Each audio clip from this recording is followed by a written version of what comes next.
welcome to Into the Rift Podcast, Season 1, Episode 3.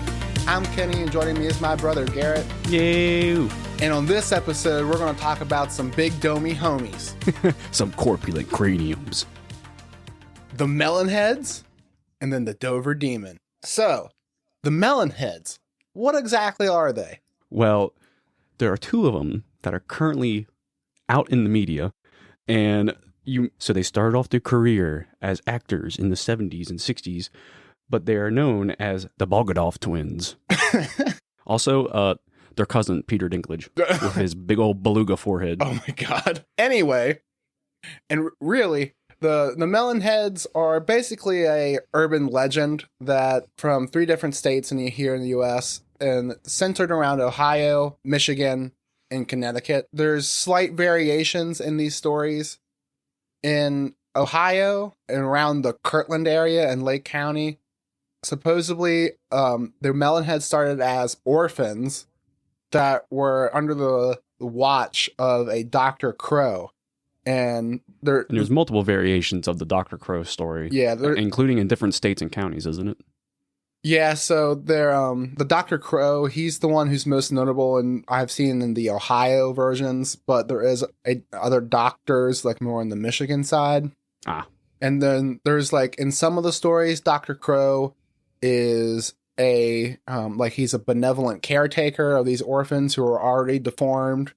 And then in other stories, he is like an evil doctor who's experimenting on orphans. So in the evil version, Dr. Crow was a man who somehow got these orphans. Some of them may have already been deformed with large hairless heads. And yeah, because wasn't it what is the disease called? But it's water on the brain. Hydrocephalus. Yeah, so I heard multiple stories of that he was trying to treat hydrocephalus by injecting other fluids into the heads of these orphans. So, he's just over there with a turkey baster full of Crisco, just going like, I wonder what this do. Yeah. And so that's one version where he was trying to treat the hydrocephalus. In another version, he is just experimenting on the children and like injecting things into their brains to make their heads bigger, which that's not really... You can't just forcefully inject something into someone's head and have their head get bigger. That doesn't work like that. That's not how it works. Yeah, after a certain age, the skull pretty much solidifies and then is no longer flexible. Like the fontanelles, like they're become solid, and there's like no soft spots anymore.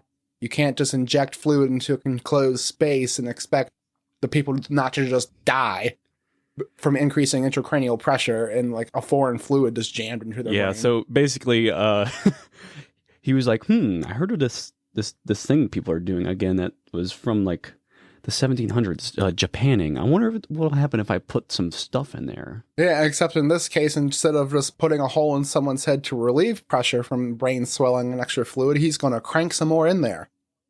Yeah, he's just like, well, have you said it to Wumbo? He's just over there like, what? He's just like, let's just crank it up and see what happens. Yeah. So he let the intrusive thoughts win by intruding on others' thoughts. Oh, yes. Yes, he did. Yeah, he pulled a Ted Bundy. He was just like, okay, well, so if I drill a hole in there and I put some fluids, maybe they'll be cool. Well, that was Dahmer that did that. Oh, yeah. Well, either way, some crazy guy who involved cracking open people's melons. Yep.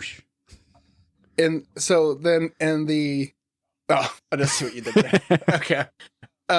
In either story, whether it's the benevolent version where it was just a doctor trying to care for these orphans, or it's the evil version, eventually the Melonheads are released into the wild, basically.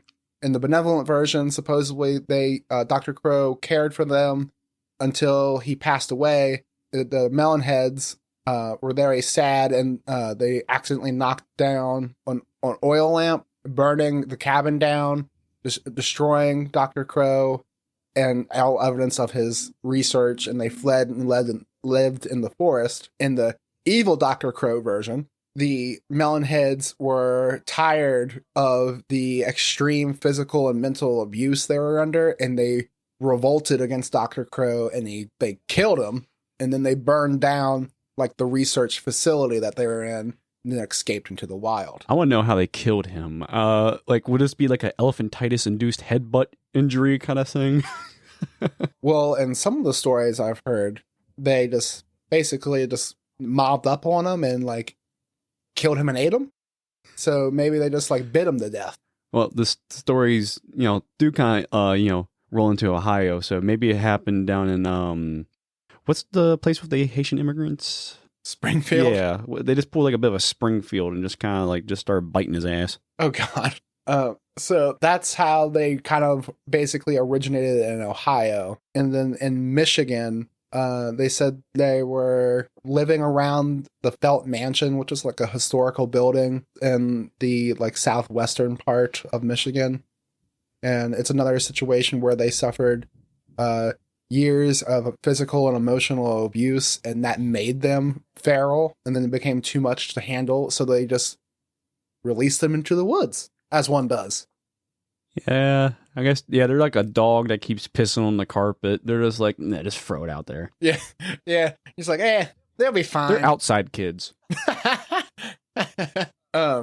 And then in the Connecticut version, there's a couple variations in the in there as well. In one version of the myth, there in Fairfield County, there was supposedly an asylum for the criminally insane that burned down in the fall of 1960, resulting in the death of all the staff and almost all of like the patients, with only like a couple unaccounted for, like maybe like a dozen or so. They fled into the woods, and the reason why they look like how they do is that they had to turn to cannibalism and inbreeding to survive. The hills have eyes. Yes. Which, this makes no sense because it takes generations of inbreeding to make like really drastic changes in people's like appearance. And this was in the fall of 1960 that they escaped. So that's... Yeah, I mean, you just look at the royal family. I mean, it kind of takes a while for this to kick in. So, yes. And so, like, that's what, 3 generations? Yeah, they usually don't get the giant dome. They look more like the Crimson Chin. More likely, they just have like a big old schnoz and a... Like was it the Habsburg dynasty or whatever? With like the giant schnoz and giant chin? Yeah, it looks like he could freaking, bust open a crate with that thing. Yeah. So, I don't think... That just makes no damn sense to me at all.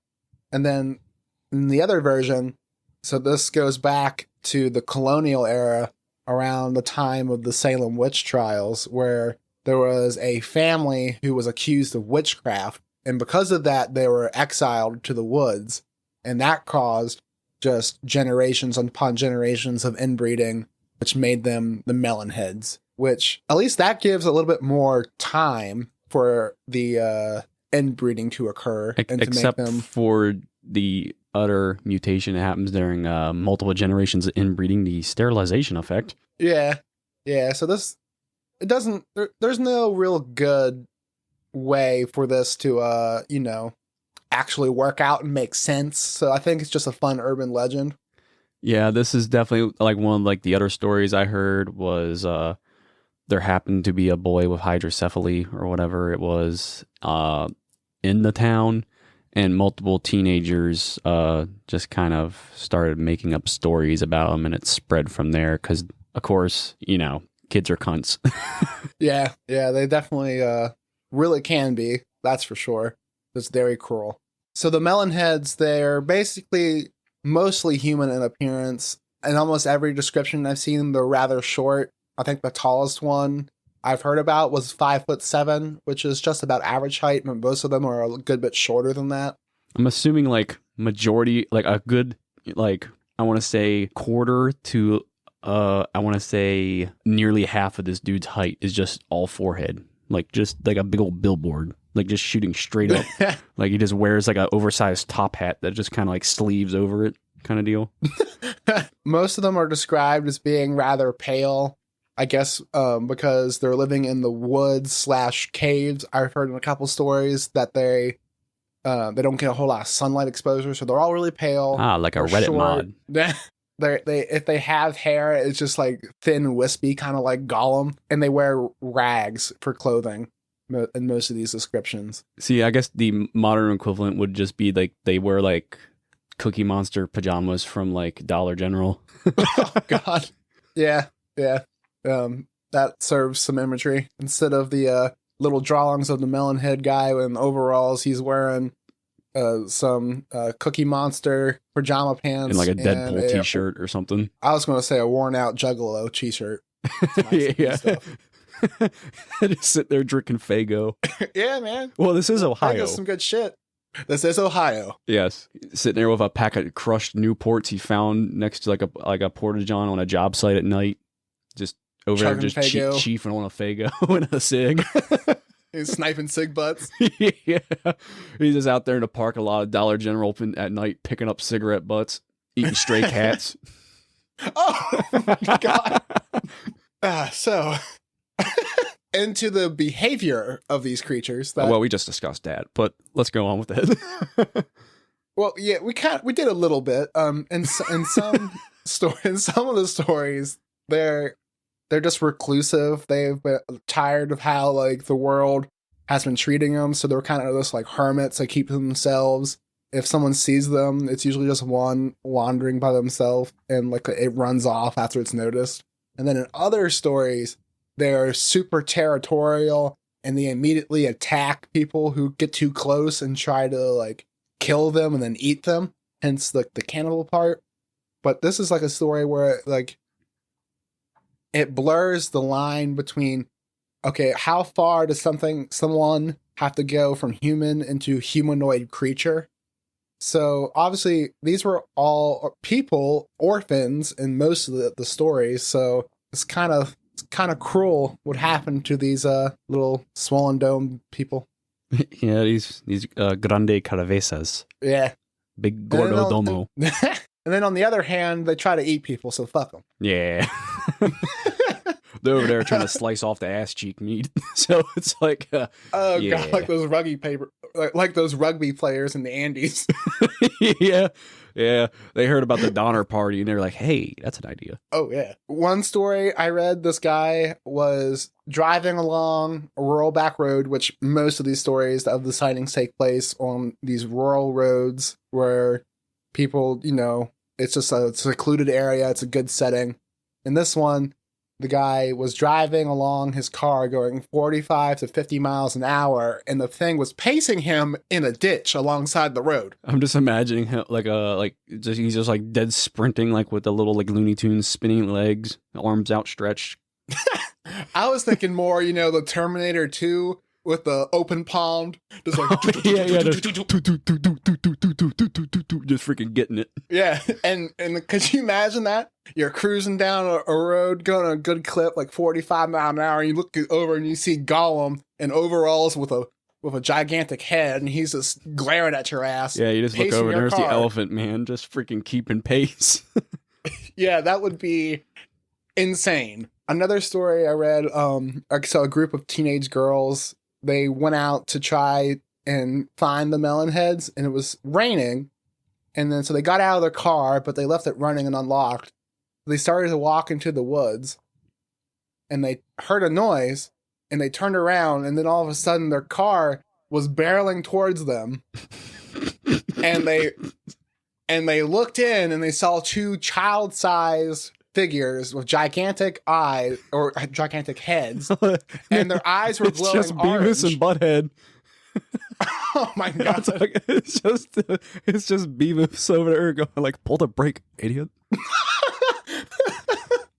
And anyway, they said they saw those two things with glowing eyes, and they heard like a cackling and giggling as it drove off, and they never found their car. Beavis again. and Butthead. Whoa, that was cool. Getting carjacked by Beavis and Butthead over here.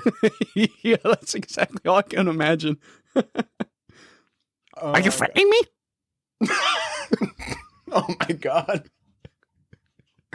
I couldn't imagine that. You just like, what kind of, I guess this, I think if I remember correctly, it took place in the late 70s, early 80s. So maybe they weren't super worried about having their cars stolen and being out in like a really secluded area where they thought they were alone. But if you're going out and you're looking for people or creatures that or can sometimes be mischievous or more threatening and trying to kill and eat your ass for food, maybe you would just not leave the doors open with it running, like you would like have a better of a plan.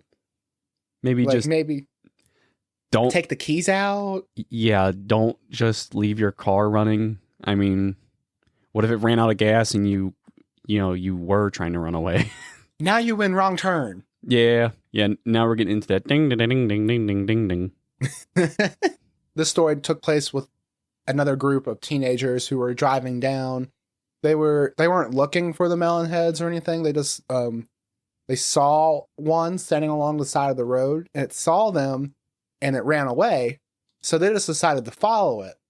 And when they came up, they saw like an old farmhouse with like 6 or 7 of these little dudes running around and a normal elderly couple sitting on the porch. So they walked up and they started speaking to the old man, who revealed he was actually like a nuclear scientist for the US government. He said that all of his experiments caused all of his children to have these gigantic deformed heads.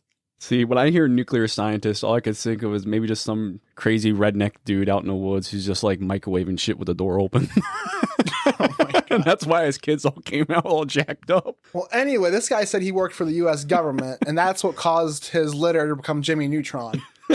Yeah. Brain blast. And because of that, the U.S. government put him into basically witness protection so that news wouldn't get around of these side effects, and relocated them to a very rural area. And then, of course, teenagers being teenagers, they told all their friends about it. And so when some of them went back to try to see them again, this time the road was blocked off by military and said that they weren't allowed to go back there anymore. It was secluded. So I think that was this is like another fun little story. There's been a couple other ones where people are like sitting out having a bonfire and they hear something rustling through the woods. They shine a flashlight over, and then it's just one of those big dome people, Melonheads, standing there looking at them. Maybe. I heard one that was just it just sounds like a straight up creepypasta, like somebody just wrote this one, but teenagers in cars again. So there's a reoccurring theme here. They went out on a road at night looking for the Melonheads. They got out the car, went walking through the woods for like a short distance, kept joking with like their buddy in front of them, like oh look, he's so scared, all blah blah blah. And then one of the guys stops, and they look up to see what he's looking at, and they see one of the Melonheads, and of course they shit the bed and kind of run out of there like a Hanna-Barbera cartoon. And they get to their car, and I can't remember right with the story, but I believe they like immediately get pulled over by a cop, if I'm remembering right. Like he sees them out there running to the vehicle, and he stops them, and he starts grilling them basically like, oh yeah, you're smoking dope kind of deal, are you drunk, talking to them. And then he notices that they're all scared, and he realizes, oh, they're looking for the Melonheads, and he starts kind of just going like, oh yeah, I see what's going on here. And by that time they hear something rustle in the woods, and he turns around and has something like hit him, like a rock or something. And this is when shit just goes completely off the rails and is totally unbelievable at this point. If it wasn't unbelievable, as it is with the Melonheads. But he yells for whoever's in the woods to come out now, slowly, and like come into the light of his flashlight. And out steps one of the big Domie homies, and the cop freezes up, pulls out his sidearm, tells the little creepy shithead to freeze, and of course the gun provokes the little Domie, and well, not so little Domie, but and they rush him and kill him with a stone knife. Oh my God. And the kids drive off, and they said in the story that one of the teenagers looked back over the rear seat, and all he could see was a severed arm being thrown up in the air as a swarm of the Melonheads were killing the cops, and they never said anything. Yeah, you'd think a couple. I just saw a cop get freaking diced up like hamburger meat. I'm pretty sure that's some shit I'd talk about. Well, that, and You'd think the state would notice 2 missing cops. Oh, just one cop. Oh, just one cop? But still Yeah, but you assume, like, but I guess like the story is, oh yeah, and then the town covered it up because they don't want anybody to be scared of the Melonheads. Well, meanwhile, this dude probably had like a family. Let's go, like, hey, where's Jim? Where's my daddy? Daddy left for a pack of cigarettes. He ain't coming back. Daddy became lunch for a group of metalheads. Yeah. See, this is where all the hit and run stories of like cops were standing by the highway and got clipped by a drunk driver when they were doing another, traffic stop. See, it got covered up in one of those. That's all those cover-ups are. It's just encounters with the Melonheads. Well, he had his chance. He could have headshot the thing, but, it's a big target, but he missed. And now he's Hamburger. Yeah, you don't exactly gotta be like Mr. Quick Draw, big iron on your hip when you're already pointing a loaded weapon at something the size of a freaking mini fridge. I mean, you don't gotta get sub-MOA groups with this. I mean, you're talking about, it's called the Melon Head. It's quite large. Yeah. And in some stories have, I think, glowing eyes. So, I mean, even if it's dark out, dude, just shoot at that shit. Just light it up. Yeah. Dump the whole cylinder if it's a revolver. Dump the whole freaking mag if you got a handgun, like a normal freaking auto. Just go for it. Pinata. Yeah, so that's all I got.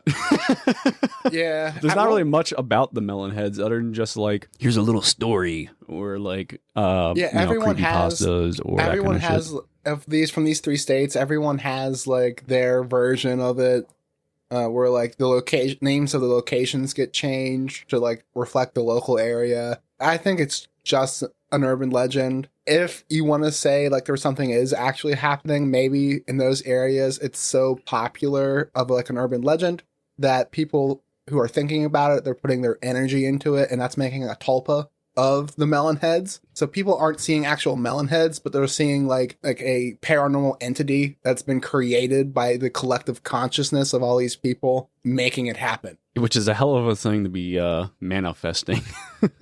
We're all scared of big-headed orphans. Scared of they're hillbilly. Orphans because they're... Yeah, little Billy made his mom uterus pop. That's why he's an orphan. He got that big old head. Oh my god. Scared of big dome hillbilly Gollum in overalls with a stone knife. My precious. All I can imagine is, what would freaking these Domie homies precious be? Oh god. I couldn't freaking a Kid Rock CD. What would it be? A 24-pack of Pabst Blue Ribbon? No. That's a hipster beer now. It would have to be like some real white trash. It'd be like a freaking like a warm Keystone. And a pack of Maverick Golds. Maybe like a old Skull can. That would be their precious. Yeah. Okay. Speaking of big Domie homies, in New England even, there's another one, and it goes by the nickname of the Dover Demon.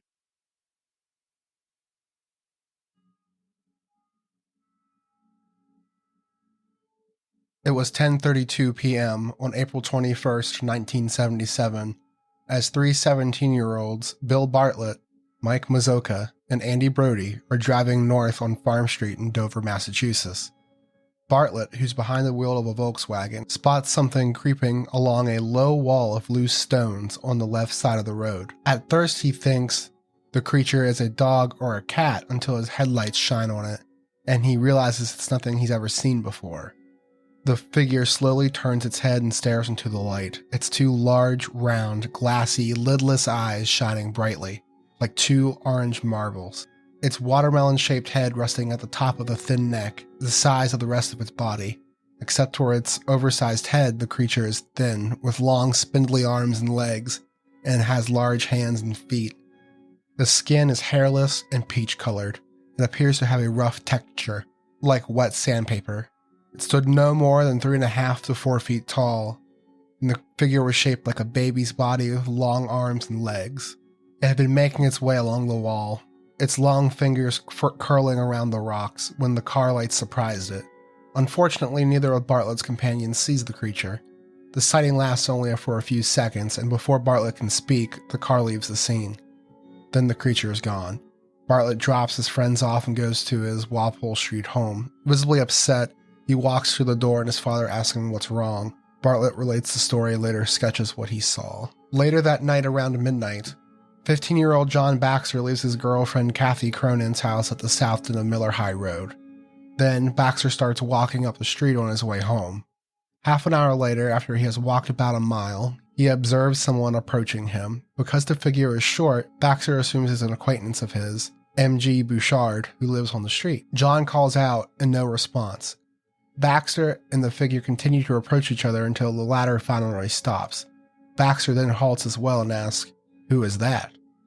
The sky is dark and overcast, and he can only see a shadowy form.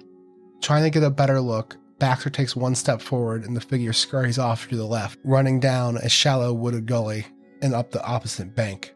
As the figure runs, Baxter hears its footsteps on the dry leaves. He follows the figure down the slope, then stops and looks across the gully. There he sees the creature standing in silhouette about 30 feet away, its feet molded around the top of a rock several feet from a tree.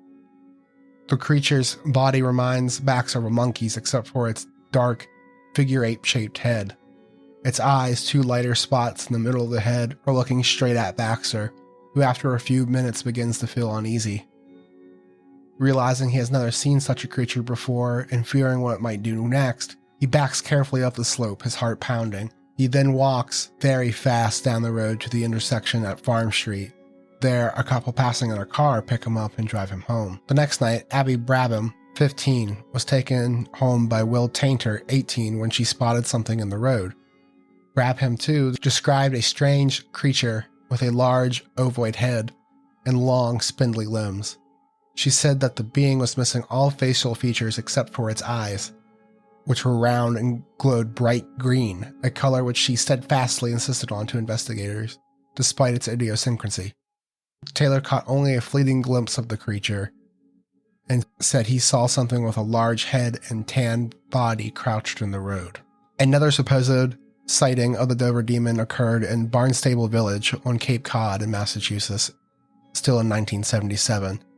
The witness reports he was 17 or 18 at the time and was working at a restaurant in Yarmouthport, the next town over. He states he was giving a fellow employee a ride home when we detoured to a beach parking lot to drink a beer after work.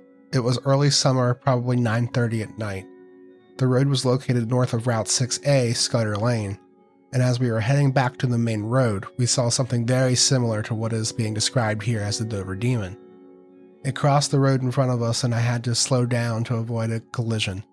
Although we saw it for only a few seconds in the headlights, it did not attempt to scurry away like a wild animal would do if confronted with a moving vehicle, but slowly and deliberately continued across the road, focusing its stare at us. It was as described by the other people who witnessed it in Dover around the same timeline, about 3 to 4 feet tall and seemed to be walking on all fours. It had a large head in relationship to its body, and the eyes were the standout point of our encounter, large and glowing from the reflection of the headlights. My coworker and I were dumbfounded, and we were at a loss to identify what we had just seen. It seemed ape-like because of its stature, but the eyes did not resemble any animal I have ever seen. I recall that we were a little freaked out about it, mentioning it to some people. However, we did not report it to any authority. We were not high or drunk at the time, and my coworker was probably 10 years older than me, a responsible adult. I have not given this encounter much thought over the years. I'm 60 years old now, but the term Dover Demon was brought up in a conversation recently. And now when I think about that eerie encounter that night decades ago, I got that chill up my spine. And locating some information on Wikipedia compelled me to write this little bit of information for anyone who is interested. I know what I saw was real, and perhaps I should have documented it a little bit more thoroughly. So I think that was pretty interesting. Could you imagine just minding your own business and you see like this weird thing crawling around a rock wall while you're driving with your friends? Yeah, you're riding down, just bullshitting, and then you see a freaking monkey with a tumor on its head just freaking eyeballing you.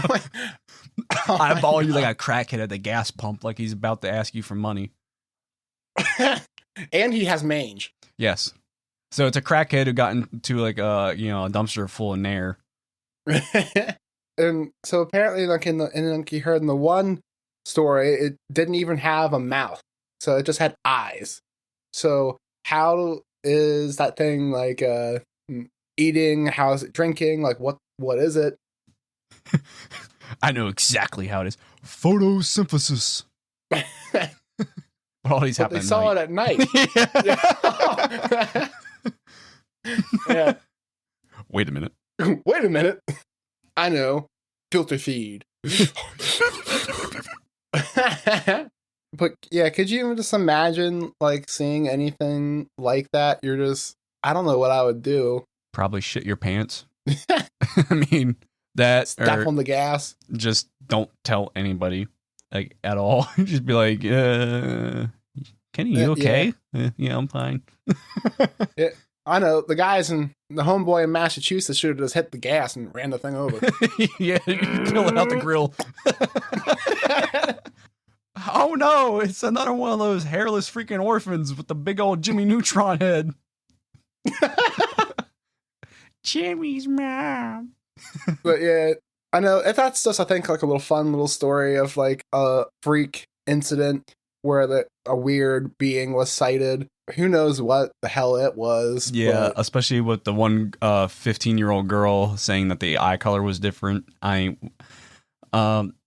Maybe. Which, I mean, sometimes eye shine can change depending on the light that's hitting it. Yeah, or if these are an extraterrestrial, although they sound more like an extra testicle, because, I mean, bumpy skin, peach colored.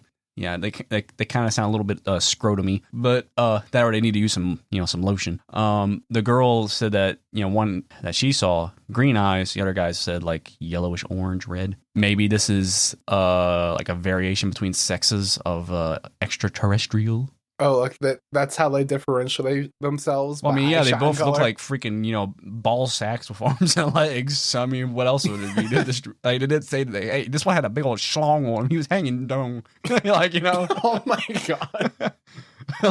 So, I mean, I don't know. Not to mention, the dude's name, like his last name sounds like Taint, and he's picking up 15-year-old girls. I mean, she happens to see a ball sack creature, and it's a little odd. There was only a 3-year age difference, and it could have been closer to 2 than 3. So still a little suspect. Little sus. Yeah, picking up 15-year-old girls, taking them out on rides at night, showing them ball sack demons.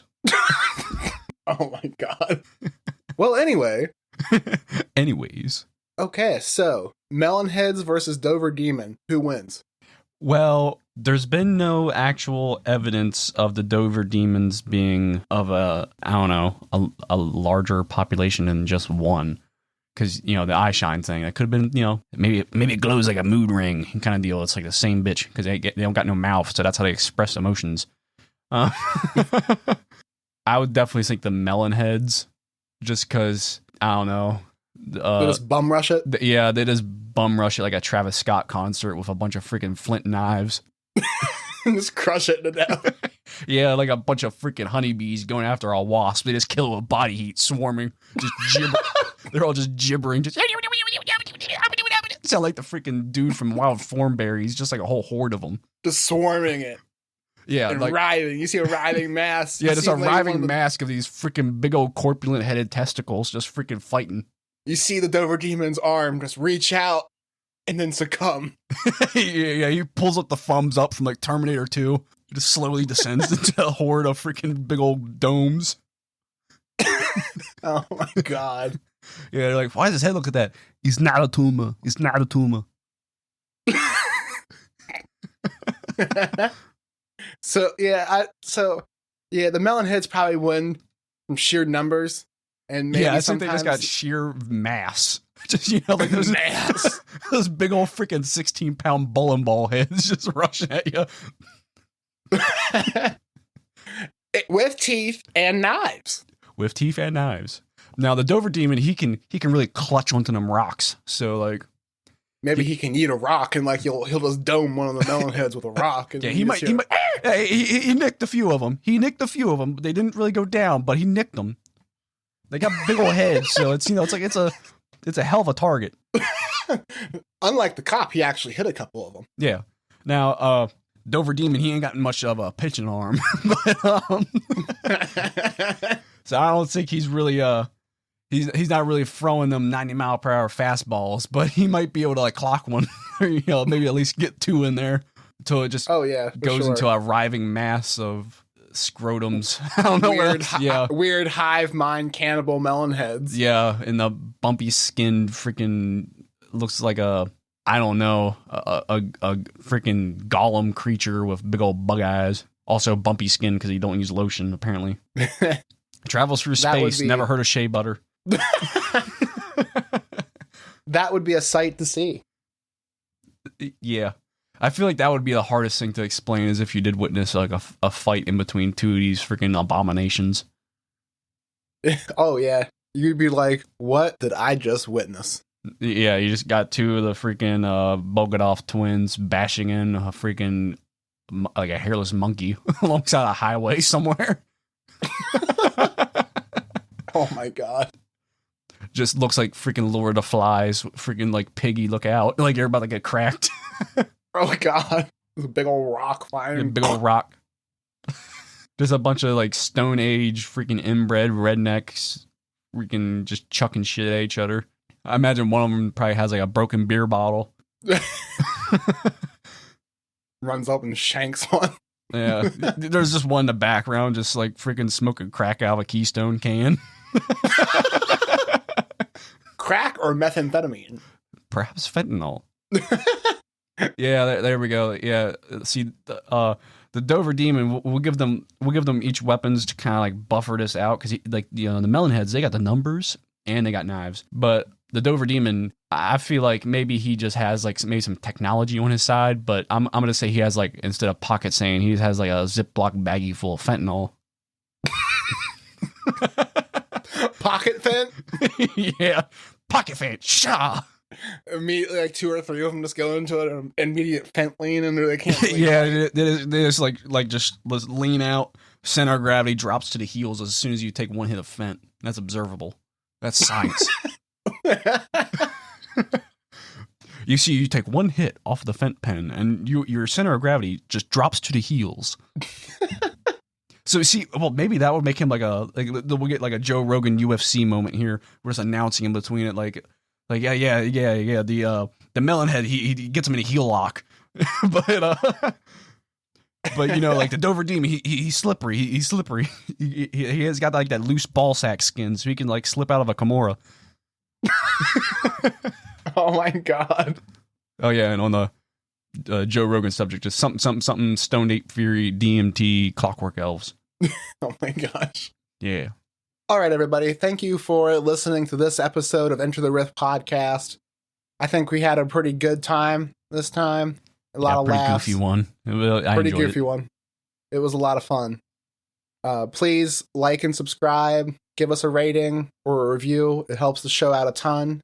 And share it with your friends, family, anyone who's interested or just wants to listen to have a good time. Thank y'all. Peace.